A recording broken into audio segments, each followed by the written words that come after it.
haven't gotten to what are the next steps. Like, what is this?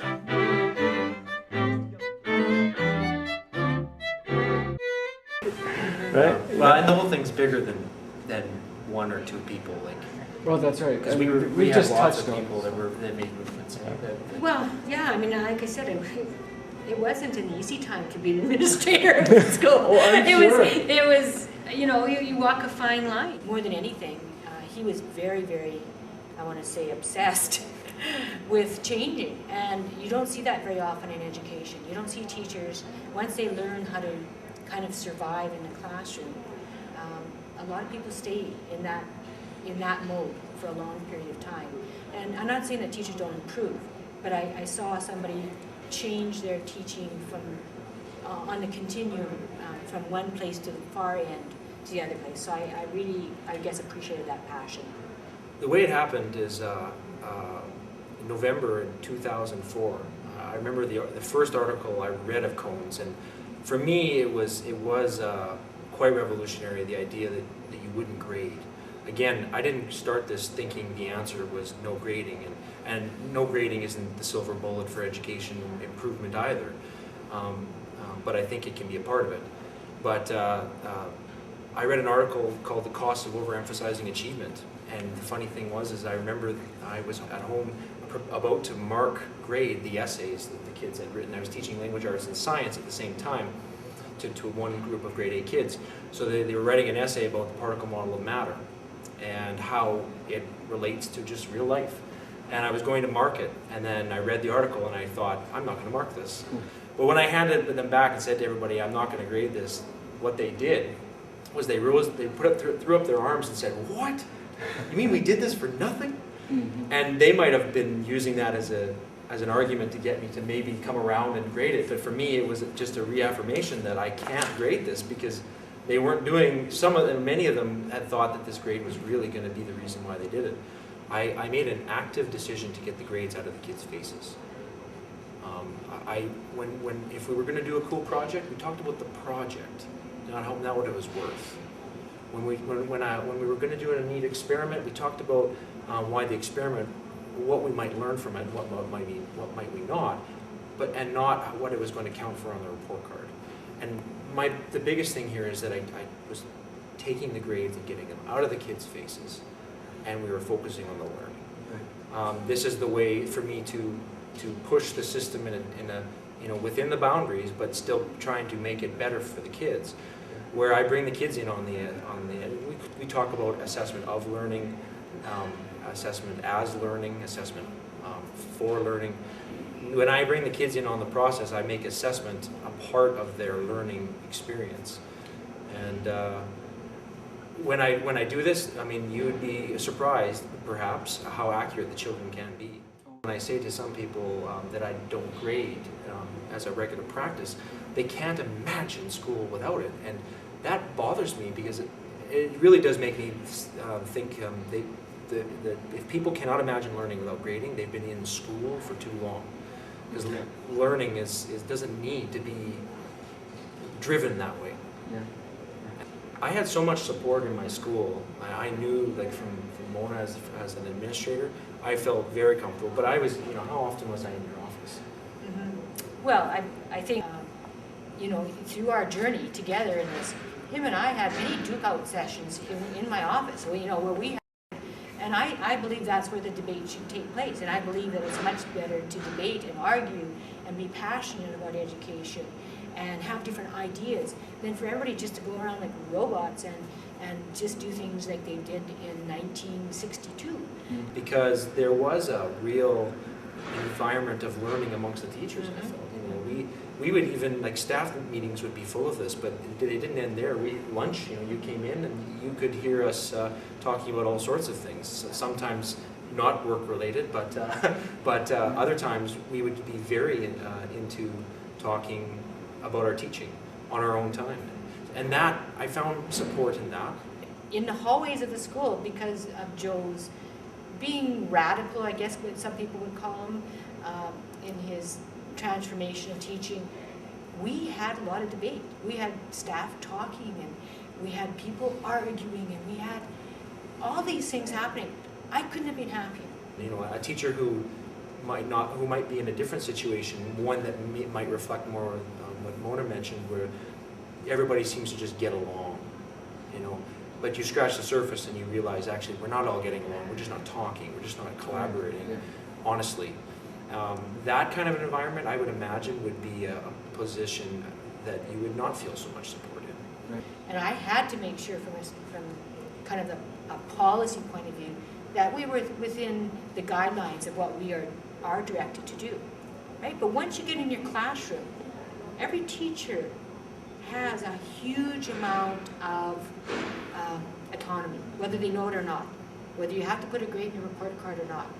I had to make sure that Joe was providing evidence, that he was providing enough formative assessment, which I was very happy with, along the way for students to show growth in their learning. We made a concerted effort to make sure that the grading was not only not the only window, but I had better windows that could actually show the parents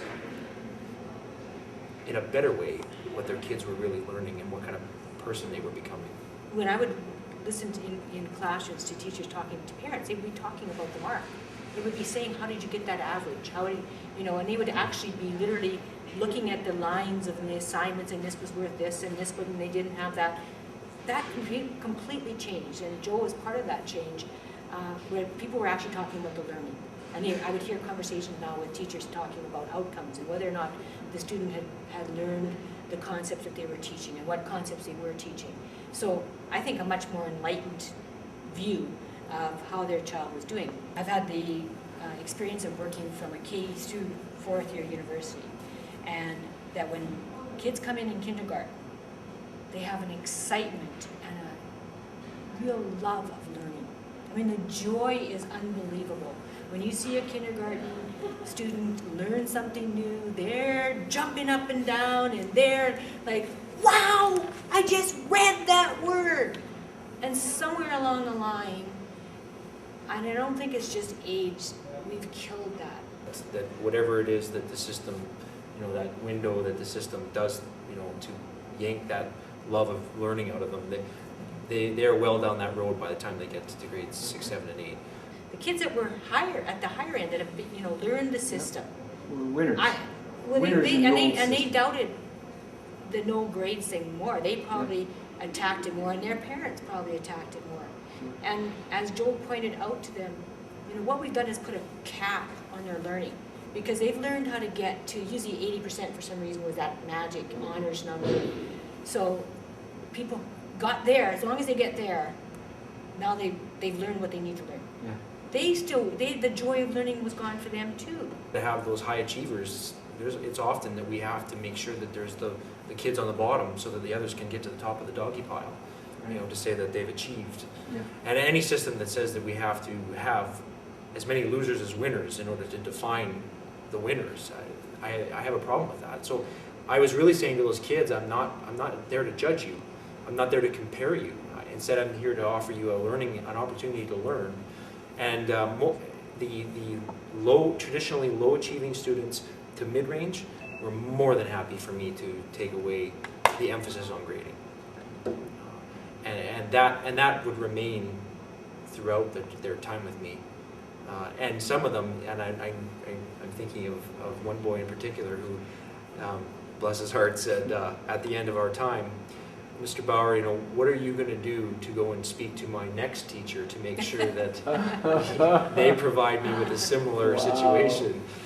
When I talked to Joe, I understood that he had enough evidence, and I challenged him to do this, because in order to support him and saying that in the end you do have to put something on the report card, what does that reflect? Because it makes a mockery of everybody else if they're collecting all of this, you know, grades like we have traditionally. So what Joe proved to me was that he had enough evidence. He had, in different ways, whether it was just being able to tell me from their projects, from their answers in class, from reading their written work, from providing feedback to them verbally, he knew where they stood.